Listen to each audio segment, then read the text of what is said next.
56 laps to go at New Hampshire International Speedway in the CVS Pharmacy 200 presented by Bayer on FX. And they're second, third, and fourth, closing it in on race leader Kevin Harvick.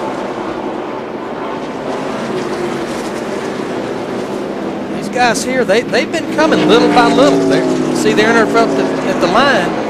Jason Keller just a little over a half a second back. Mike Skinner in the fourth place, about a second and a quarter back. Yeah, Andy Santerre in a time zone of his own in fifth place. Then Steve Park and Randy LaJoie. One more pit stop will be needed by most of these teams. Tim Fito has been in and out of the pits trying to make repairs, but off the pace and out of contention. And Jeff Green's forward progress has been stopped at Mike McLaughlin, the 10th place car. Jeff Hammond? That's right, guys. A few moments ago, I was standing down here in the pit road, and I seen Harold Hawley come running by me in a dead run. I was trying to see where he was going. He ran all the way back up to the 92 car pit, about 7 pits away, crawled up there and told Tony Liberati, hey, get him out of the way, you're holding us up. And he was referring to Jimmy Johnson. You talked about earlier, you can't pass here, and they could tell clearly that he was much faster than Jimmy Johnson, and he wanted to get some clear lane to get by him, or else. And he was making that perfectly clear. One other thing, guys, it's getting a whole lot cooler down here on pit road, so the racetrack's going to start changing one more time. So guys that are tighter may be getting tighter yet. Yeah, Jeff, it's definitely cooling down. We noted when we started the racetrack, temperature was 113 degrees. It's down to 104 degrees, almost a 10-degree swing. That can definitely tighten your race car up and make it turn worse. It's been quite a mix of sun and clouds, and now from partly it's gone to mostly cloudy. There's no sunlight on the racetrack, no direct sunlight on the racetrack right now. Jeff Purvis is the 18th place car, and Kevin Harvick's trying to put him a lap down. Jeff Purvis is another car that was in question, because remember, he was on pit road at lap 100, so we're not sure if he can go the distance, because that was 100 laps with 11 caution laps. Makes a big difference. Meanwhile, while Kevin Harvick's fighting with Jeff Purvis, you see Jason Keller, Bobby Hamilton Jr., Mike Skinner right there in his rearview mirror. And it's getting closer. You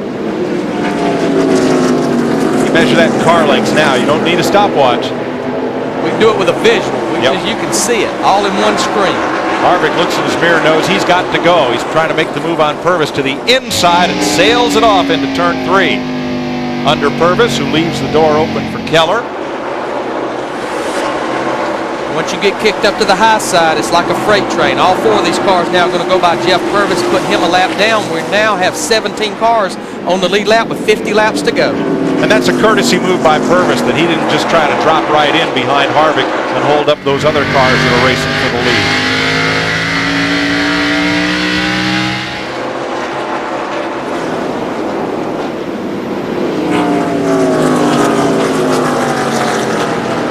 Starting to move up just a little bit up the racetrack, just a little bit. Bobby Hamilton Jr. moved up. Mike Skinner in that 21 car, he's going to take the 3rd place position down the front stretch here.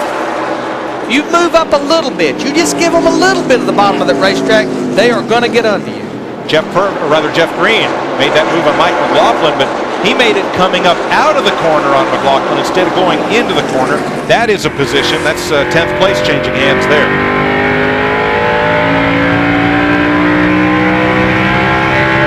Laps to go.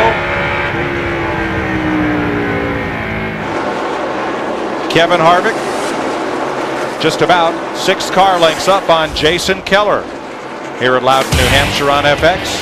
We'll be right back.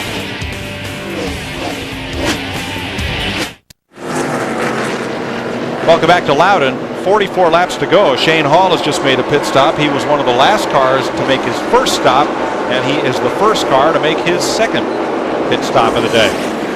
So of the cars that made late race pit stops, only Jeff Green is left on the lead lap. Now, if we stay green and some of these leaders like Kevin Harvick have to stop, it'll put some of those cars back into play in this race. But if we get a caution, their chance to win is gone. In particular, Scott Wimmer, Jeff Purvis, and Chad Little. Correct. We know Chad Little can make it. But, you know, as I watch Kevin Harvick, we keep referring to Jeff Green up there in that 10 car. He's only 4 3/4 seconds from being lapped by Kevin Harvick, but still Kevin Harvick has got to come down that long pit road. See this pit road, long pit road, 35 miles an hour. Even if he stops for about 3 seconds for fuel, Jeff Green's still gonna have the lead. Trouble for Andy Santerre. had problems coming down the back straightaway and slowed. Looks like he's going to stay on the racetrack, but Santerre may have dropped a cylinder. He was having a good run, but we had watched him. He'd started backing up and getting passed by a lot of cars. He'd been the 5th place car, and then Randy LaJoie got by him, so he was 7th when the car slowed. Now look at Jason Keller is there. He has caught Kevin Harvick in traffic. Mike Skinner in that 21. These 3 cars, they've been coming slowly but surely. They just went by Kevin Grubb in the 37. That puts 15 cars on the lead lap. Santerre's now in real trouble in the back straightaway. He may not be able to make it all the way around.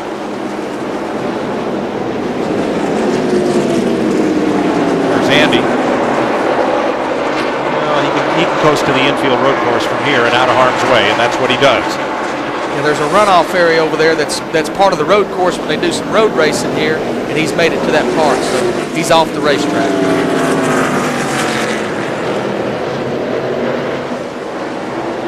Well, if you're Jason Keller, the Greenville, South Carolina driver, who right now is 4th in the point standings, you've caught the man who's led most all day today. But now what do you do? Keller made his pit stop about lap 89. Yeah, him and Kevin Harvick, they were actually on pit road about the same lap. So it's not on how far they can go. I think it's who between these cars that can get on pit road and what they do. But I still say, if I'm Kevin Harvick's crew chief or Jason Keller's crew chief, just a couple of seconds of fuel. That's all they need. Marty Houston's being pushed to the garage area. And part of Andy Santerre's problem was that he was out of brakes. Lost his brakes on the E.J. Prescott 01. Kevin Harvick's led most of the way there. His wife Delana looks on, but there's still 38 laps to race here in Loudon.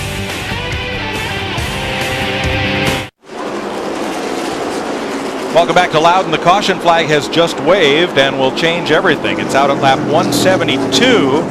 Ryan Newman cut down a right front tire a lap ago going into turn 1 and eventually ended up down on the rim.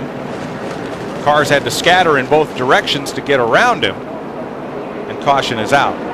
Now at that time, only 9 cars were left on the lead lap. Greg Biffle was battling to get a lap back from the leader at the line, and I don't believe he was able to do so. There's the Penske Ford. Newman make it to pit road on three tires here. Boy, a caution that everyone wanted to see. Kevin Harvick, Jason Keller, all these guys need to get to pit road, but Jeff Green did not want to see this caution. I'm going to say Jeff Green possibly may stay out and get that track position. He may possibly stay out. Harvick is in, Keller is in, Skinner, Hamilton on pit road. So is Steve Park, Kenny Wallace, and Jeff Green did come to pit road. in. All the leaders are in. Needed the track position, Larry, but needed those fresh tires more. That would be the only thing giving it up. Jeff Hammond, how about Jason Keller? 4 tires on the 57 car. He came down pit road. Didn't want any kind of changes done to his car right now.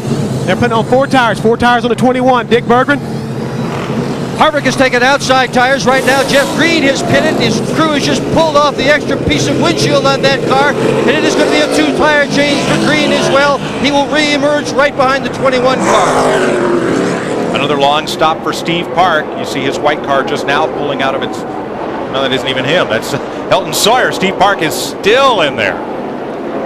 That's a 2-day pit stop. Well, and remember, these guys, they only run a handful of races. They're not used to making pit stops every week, and that makes it tough when you're not there every week.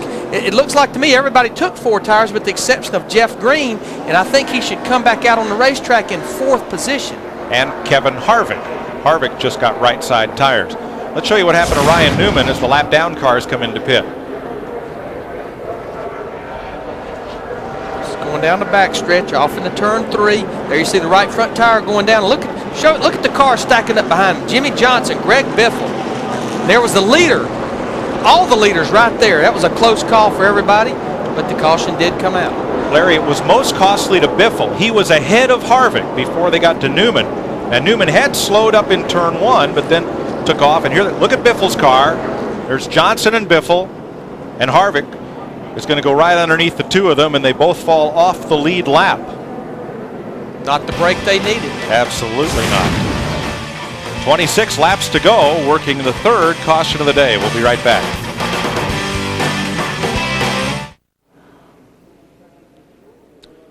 Checking for a bit of debris down the front straightaway here. We're under caution, and next week NASCAR's All-Star Tilt the Winston begins Friday with practice on Fox Sports Net and then qualifying and practice on FX. Next Saturday, we're all FX. The ARCA race at 5:30, the Winston Open, and Stock Car Racing's All-Star Night, the Winston. A week from Sunday, we're at Nazareth with the NASCAR Busch Series here on FX. They're cleaning up from this caution flag for Ryan Newman, and we'll be back to restart here at Loudon in a moment.